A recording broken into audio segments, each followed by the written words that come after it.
nutrition. I could spend 2 hours on nutrition alone. I could spend 2 hours on stretching alone. So we're just zooming through these, like I said, just basic stuff today.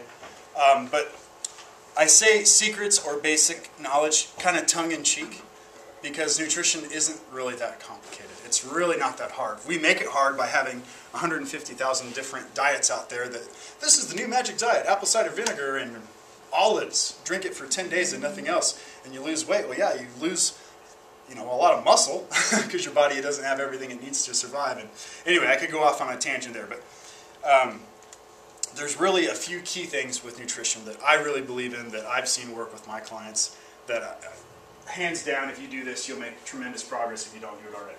First, change your mindset. Food is not a treat. That's why I meant tongue-in-cheek. Treats worked for my word star. That's the only reason I said treats. It's not treats. It's fuel for the body. So you're driving your car down the road. Do you wait until your car runs out of gas before you go to the gas station? You see, okay, so you need the tow truck all the time. What I mean is literally driving down the road and waiting until your car runs out of gas to get a tow truck, take you. So no, hopefully none of you do that.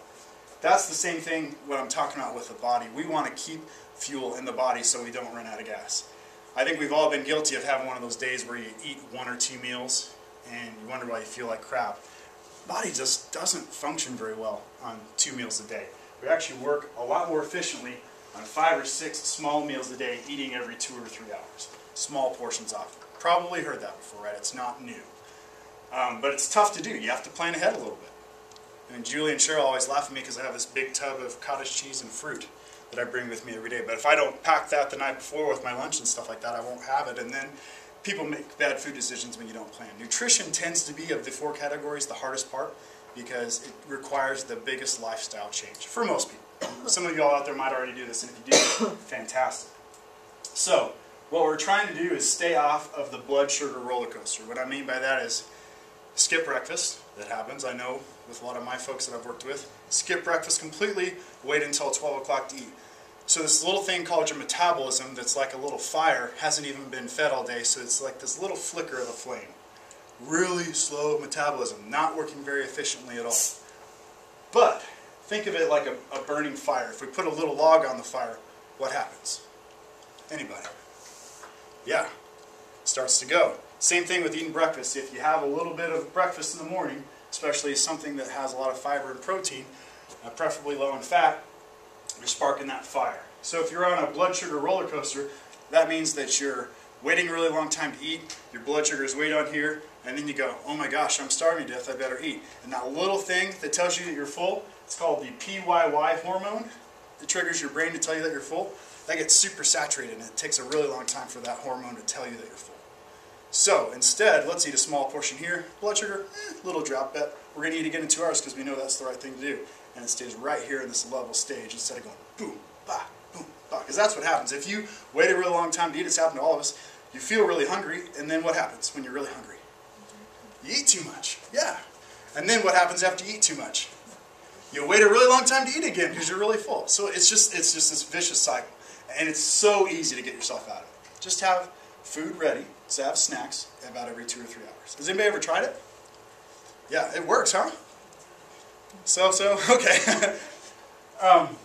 What you actually can do is just make your body much more efficient. If you do it on a consistent basis, it's just automatic. Your body just knows that it needs to eat every 2 or 3 hours and become very efficient at assimilating those nutrients that you need.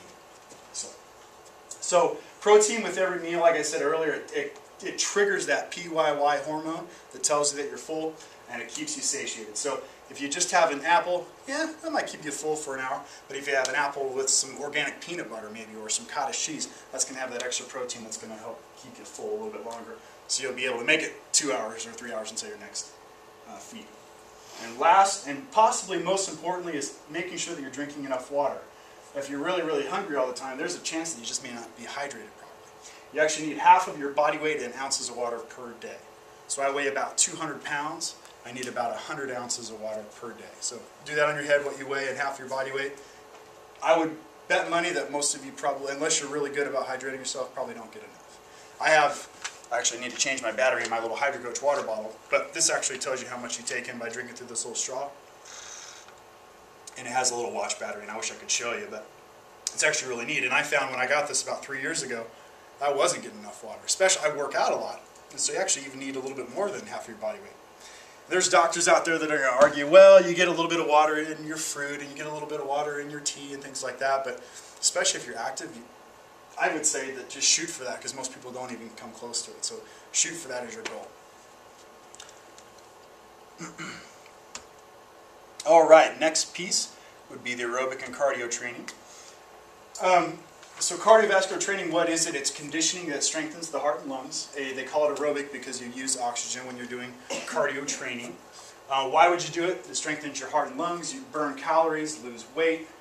When I say weight loss, I don't even like this term weight loss. I just say it because people know what it means. You want to lose body fat. Weight loss is losing body fat. I don't care if you don't actually lose weight on the scale. Could care less. Somebody could gain 5 pounds of muscle and lose 5 pounds of fat. Do they weigh anything different? Same weight. And I know ladies especially tend to worry too much about what you weigh. Worry more about how you feel, number one. How you feel. How your clothes fit.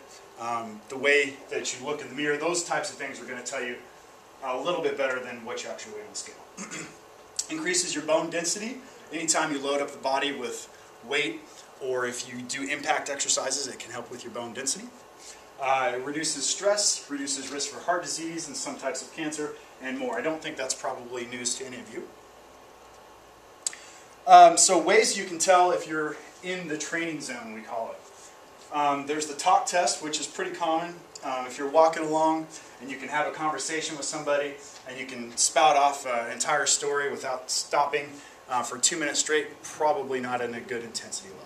However, if you're able to just barely talk and keep the conversation going, but have to stop every once in a while to take a breath, that's a good sign. The reason I tell you about this is because not everybody has a heart rate monitor, and you're not always able to look down and say, okay, am I in my target zone? But I will tell you a little bit about that. If you're doing the talk test and you're completely breathless, then you're probably in a little bit too high of a zone, with the exception of HIIT. HIIT is high intensity interval training. So if you're running as fast as you can, running as fast as you can, walking, there's a good chance that you might be breathless, but that's okay. And I'll tell you more about interval training on the next presentation. My goodness, I'm running out of time already.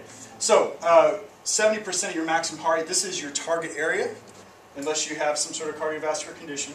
Your maximum heart rate, your MHR, is 220 minus your age. So for example, this is me, I'm 31. 220 minus 31 times 0.7, 70% of the maximum heart rate, is 132. So if I have my heart rate monitor on, I'm running along, I can just look down and say, oh, I'm at 120. Okay, I know I can pick up my intensity and see if I'm in my target zone. So your zone should be 70 all the way up to about 85% of the maximum heart rate. And the exception, again, is in a high-intensity interval training. If I'm teaching a spinning class, sometimes people will go above that 85% range, but we're not there very long. So in an interval position, you can go up to even 100% of your maximum heart rate. That could be at 220. That'd be scary if I was. But you could get up that high, but you don't want to stay there very long. That's the interval training. All right. Oops. So examples of cardio training. Again, I don't think these are probably any surprises. Brisk walking, jogging, swimming, jumping rope, bicycling. Playing sports is obviously good cardio too, and that's more a combination of aerobic and anaerobic. That's metabolic conditioning. I'll tell you more about that in the next presentation as well. I'm competing with rock music and hot dogs, so I appreciate everybody coming. That's fantastic. Strength training, my passion. I'm a certified strength conditioning specialist. I love strength training, so if you ever want to talk about strength training, I'll write you a program. I love it. It's my favorite.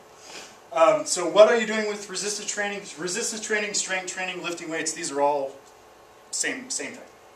Putting a load on your muscle and making it move against a force. This can be isometric. Isometric exercise means I'm going to do a strength training exercise without moving. So for example, I have a plank. This is a plank. May not look like much, but I'm actually doing a lot of work with my abdomen, my lower back especially. Core is not just the abdomen. Core is a trendy word out there, but it means the mid and lower back and your abdomen. This is an isometric exercise. I'm using my muscle groups to stay in position, but I'm not moving. Isometric. Isotonic is movements by shortening or contracting and lengthening or extending. So a bicep curl, for example. is an isotonic move. So I'm contracting the muscle and then extending the muscle. I just like to talk about that because most programs will include both isometric and isotonic. It's good to know the difference. So why would you do strength training? Increases your muscular strength, muscular tone, bone density, functionality. We talked about functionality. Be able to get up and down from the toilet better, and any other functional exercises we might do in our lives, which is a lot. Reduces body fat. Do y'all know that strength training can increase your metabolism by 25%? Pretty cool. Pretty cool. This is assuming somebody isn't strength training at all, and they start a strength training program 3 or 4 times a week. You can increase your metabolic rate by 25%. I've seen it. A client I used to work with, we could do metabolic testing, which is just checking the oxygen-gas exchange for about 10 minutes on an empty stomach, and we've seen people's metabolic rate increase significantly, and much more. Many benefits to strength training. Examples of strength training: the squat, up and down from the toilet, right, or the couch or whatever. Push-ups, planks, lunges, dips, shoulder presses, and bicep curls. Those are the top 5 there. Are all body weight exercises. And actually I did a video, a little 30-minute video on strength training, all with exercises you can do with just your body weight. It's at the Health Quest YouTube page, and it'll be on your handout there. You can go to it. It's free, and actually I have a few different videos, including we'll have this one up there as well. I did that because I wanted people to have something, even if you have no equipment at all, and if you just wanted to do something at home. So it's a quick little 30-minute workout. I talk about the benefits of strength training. There's 6 different exercises and supersets, and some stretching as well.